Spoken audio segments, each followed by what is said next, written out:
சுதந்திர போராட்ட வீரர், இடதுசாரி இயக்கங்களின் முன்னோடி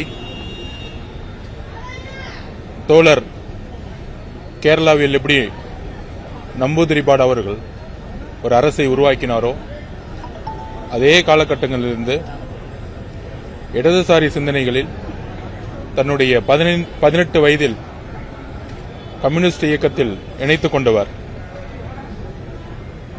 தன்னுடைய கொள்கைக்காக தன்னுடைய வாழ்க்கையை அர்ப்பணித்தவர். சாதிக்காக தன்னுடைய குரலை வாழ்நாள் முழுவதும் ஒலித்தவர்.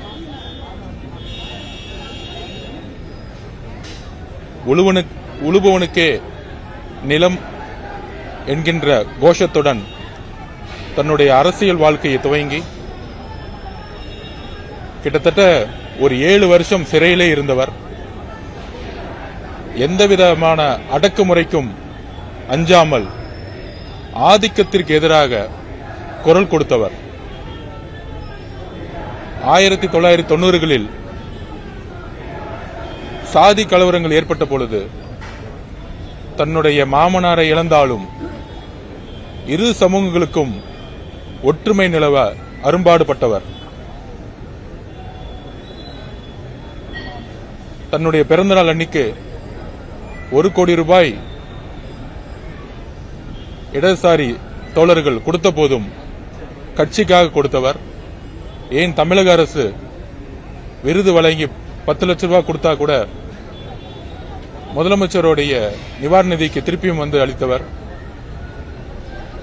இடதுசாரியுடைய ஆணிவேர் ஒரு மிகப்பெரிய ஆலமரம்.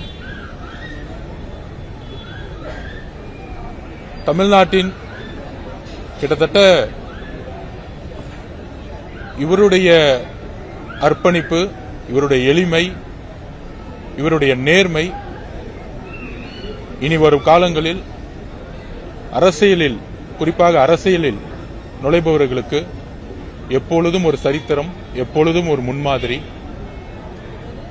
இடதுசாரி தோழர்களுக்கு மட்டும் இழப்பு அல்ல, ஒட்டுமொத்த இந்திய சமூகத்திற்கும், குறிப்பாக தமிழ்நாட்டு மக்களுக்கும் ஒரு மிகப்பெரிய இழப்பு.